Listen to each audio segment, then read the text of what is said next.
ዛሬ ደግሞ ስለ ኤሌክትሪክ መኪናና ጎማቸው እንነጋገራለን። ላይክ ፎሎ ሼር ኮፒ ሊንክ እና ሪፖስት አድርጉ።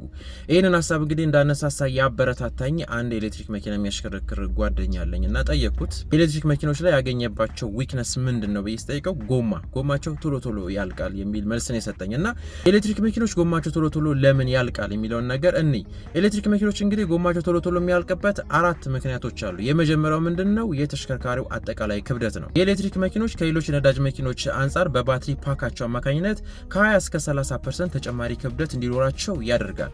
ይህ ተጨማሪ ክብደት እንግዲህ ቁልቁለት ላይ በምናሽከረክርበት ጊዜና ፍሬም በምንይዝበት ጊዜ፣ ጠመዝማዛ መንገዶች ላይ መሪያችን በምንጠቀምበት ጊዜ የተሽከርካሪው ጎማ ቶሎ ቶሎ እንዲያልቅ ያደርጋል። ይህ ማለት ነው ፍትጊያን ይጨምራል ማለት ነው፣ ከፍተኛ የሆነ ክብደት ስላላቸው። ስለዚህ አንደኛው ኤሌክትሪክ መኪና ጎማቸው ቶሎ ቶሎ እንዲያልቅ የሚያደርገው ክብደታቸው ነው ማለት ነው። ሁለተኛው ደግሞ ኢንስታንት ቶርክ ወይ ደግሞ ቅጽበታዊ የሆነ ጉልበት ነው። ኤሌክትሪክ መኪኖች ከሌሎች ተሽከርካሪዎች አንጻር ፍጥነት መጨመር በምንፈልግበት ጊዜ ከባትሪ ኤሌክትሪክ ኃይልን ወስደው በከፍተኛ ፍጥነት ነው ጎማቸው የሚሽከረከረው ማለት ነው። ይሄ እንግዲህ አንደኛ ከመሬት ጋር መጫጫር ወይ ደግሞ ማይክሮ ስሊፔጅ ይፈጥራል። ይህ ማይክሮ ስሊፔጅ እንዲሁም ደግሞ ከፍተኛ የሆነ ጫና የተሽከርካሪው ጎማ ቶሎ ቶሎ እንዲያልቅ ያደርጋል። ስለዚህ ሁለተኛው ምክንያት ምንድነው? ቅጽበታዊ የሆነ ጉልበት ነው። ሶስተኛው ደግሞ ሪጀነሬቲቭ ብሬኪንግ ሲስተም ነው። ሪጀነሬቲቭ ብሬኪንግ ሲስተም ማለት ተሽከርካሪውን ቁልቁለት ላይ የምናሽከረክርበት ጊዜና ፍሬም በምንይዝበት ጊዜ የጎማውን እንቅስቃሴ ያለ ወደ ኤሌክትሪክ ኃይል የሚቀይርልን ሲስተም ነው።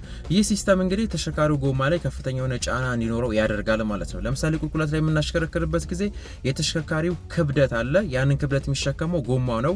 እንዲሁም ደግሞ ተሽከርካሪው ወደፊት እንዳይፈጥንብን ፍሬም በምንይዝበት ጊዜ የተሽከርካሪያችን ጎማ ከፍተኛ የሆነ መላላጥና መበላት ያመጣል ማለት ነው። ይህ እንግዲህ የተሽከርካሪው ጎማ በከፍተኛ ፍጥነት እንዲያልቅ ያደርጋል። አራተኛውና የመጨረሻው ምንድነው? የተሽከርካሪው ጎማ ዲዛይን ነው። ለኤሌክትሪክ መኪኖች ተብለው የሚሰሩ ጎማዎች አብዛኛውን ጊዜ የሚሰሩት ለረጅም ጊዜ እንቅስቃሴ ሆነውና ምቾት እንዲኖራቸው ነው። ኤሌክትሪክ መኪኖች ለነዳጅ መኪኖች ሌሎች ድምጾች የላቸውም። ስለዚህ የጎማው ድምጽም እንዲቀንስ ተብሎ ከሶፍት የሆኑ ማቴሪያሎች ነው የሚሰሩት ወይም ደግሞ ፎም እንዲኖረው ተደርጎ ነው የሚሰራው።